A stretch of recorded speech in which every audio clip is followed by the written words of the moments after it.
मैंने सुना है कि एक मनोवैज्ञानिक ने एक उबलते हुए पानी की बाल्टी में एक मेढक को डाल दिया। वह मेढक तत्काल छलांग लगाकर बाहर हो गया। वह मेढक अर्जुन की हालत में पड़ गया था। उबलता हुआ पानी मेढक कैसे एडजस्ट करे, छलांग लगाकर बाहर हो गया। फिर उसी मनोवैज्ञानिक ने उसी मेढक को एक दूसरी बाल्टी में डाला और उसके पानी को धीरे धीरे गर्म किया। 24 घंटे में उबलने तक लाया। वह करता रहा धीरे धीरे गर्म। वह जो मेढक था हम जैसा राजी होता गया। थोड़ा पानी गर्म हुआ, मेढक भी थोड़ा गर्म हुआ। उस मेढक ने कहा, अभी कोई छलांग लगाने की खास बात नहीं है, चलेगा। वह एडजस्टमेंट करता चला गया, जैसा हम सब करते चले जाते हैं। 24 घंटे में वह एडजस्ट हो गया। जब पानी उबला तब एडजस्टेड रहा, क्योंकि अभी उसे कोई फर्क नहीं मालूम पड़ा। रत्ती रत्ती बढ़ा। एक रत्ती से दूसरी रत्ती में कोई छलांग लगाने जैसी बात नहीं थी। उसने कहा कि इतने से राजी हो गए तो इतने से और सही। वह मर गया। पानी उबलता रहा, वह उसी में उबल गया। छलांग न लगाई, मेढक छलांग लगा सकता था। अब मेढक को छलांग लगाने से ज्यादा स्वाभाविक और कुछ भी नहीं है, मगर वह भी ना हो सका। अर्जुन उबलते हुए पानी में एकदम पड़ गया है, इसलिए सिचुएशन ड्रामेटिक है, सिचुएशन एक्सट्रीम है। वह ठीक स्थिति पूरी उबलती हुई है, इसलिए अर्जुन एकदम धनुष बाण छोड़ दिया। हम अपनी तराजू भी नहीं छोड़ सकते इस तरह, हम अपना गज भी नहीं छोड़ सकते इस तरह, हम अपनी कलम भी नहीं छोड़ सकते इस तरह। और रथ पर ही बैठने में एकदम इतना कमजोर हो गया। क्या हुआ? संकट से इतनी तीव्रता से राजी होना, एडजस्ट होना मुश्किल हो गया। मैं आपसे कहना चाहूंगा कि राजी मत होते चले जाना। नहीं, सबको ऐसे मौके नहीं आते कि महाभारत हो हर एक की जिंदगी में, और बड़ी कृपा है भगवान की ऐसा हर एक आदमी को महाभारत का मौका लाना पड़े तो कठिनाई होगी बहुत। लेकिन जिंदगी महाभारत है, पर लंबे फैलाव पर है। त्वरा नहीं है उतनी, तीव्रता नहीं है उतनी, सघनता नहीं है उतनी।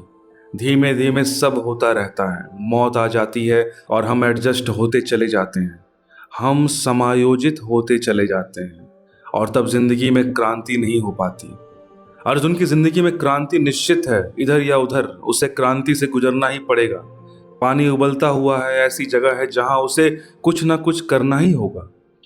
या तो वह भाग जाए, जैसा कि बहुत लोग भाग जाते हैं। सरल वही होगा, शॉर्टकट वही है, निकटतम यही मालूम पड़ता है, भाग जाए। इसलिए अधिक लोग जीवन के संकट में से भागने वाला संन्यास निकाल लेते हैं। अधिक लोग जीवन के संकट में से एस्केपिस्ट रिएंसिएशन निकाल लेते हैं, एकदम जंगल भाग जाते हैं। वे कहते हैं, नहीं अहमदाबाद नहीं, हरिद्वार जा रहे हैं। अर्जुन भी वैसी स्थिति में था, हालांकि गीता वे अपने साथ ले जाते हैं। तब बड़ी हैरानी होती है। हरिद्वार में गीता पढ़ते हैं, अर्जुन भी पढ़ सकता था। हरिद्वार वह भी जाना चाहता था, लेकिन वह उसको एक गलत आदमी मिल गया, कृष्ण मिल गया। उसने कहा कि रुक, भाग मत, क्योंकि क्या भगोड़े परमात्मा तक पहुंच सकते हैं? भगोड़े परमात्मा तक नहीं पहुंच सकते। जो जीवन के सत्य से भागते हैं वे परमात्मा तक नहीं पहुंच सकते।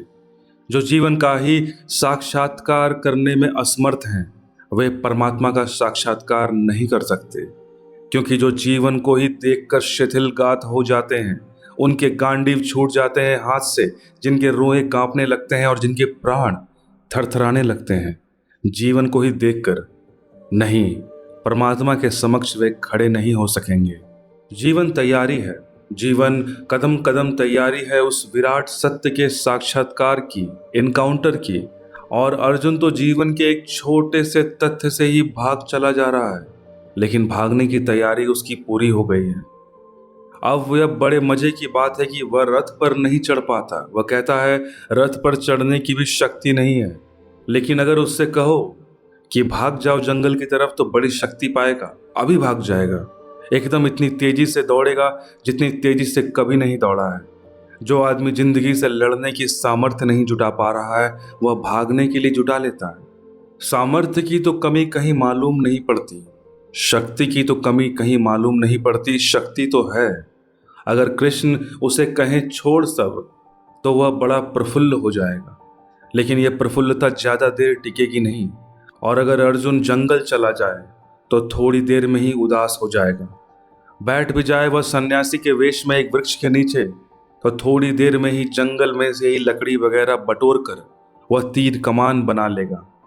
वह आदमी वही है, क्योंकि हम अपने से भागकर कहीं भी नहीं जा सकते। हम सबसे भाग सकते हैं, अपने से नहीं भाग सकते। तो मैं अपने साथ ही पहुंच जाऊंगा। तो थोड़ी देर में जब वह देखेगा कि देखने वाला नहीं है, तो पशु पक्षियों का शिकार शुरू कर देगा। अर्जुन ही तो भागेगा ना, और पशु पक्षियां तो अपनी नहीं है, वे स्वजन प्रियजन नहीं है। उन्हें तो मारने में कोई कठिनाई नहीं आएगी, वह मजे से मारेगा। अर्जुन सन्यासी हो ही नहीं सकता, क्योंकि जो संसारी होने का भी हिम्मत ना दिखा पाए, उसके सन्यासी होने का कोई उपाय नहीं है। असल में सन्यास संसार से भागने का नाम नहीं है, संसार को पार कर जाने का नाम है। सन्यास संसार की जलन और आग का अतिक्रमण है, और जो उसे पूरा पार कर लेता है वही अधिकारी हो पाता है। सन्यास संसार से विरोध नहीं, सन्यास संसार की संपूर्ण समझ और संघर्ष का फल है।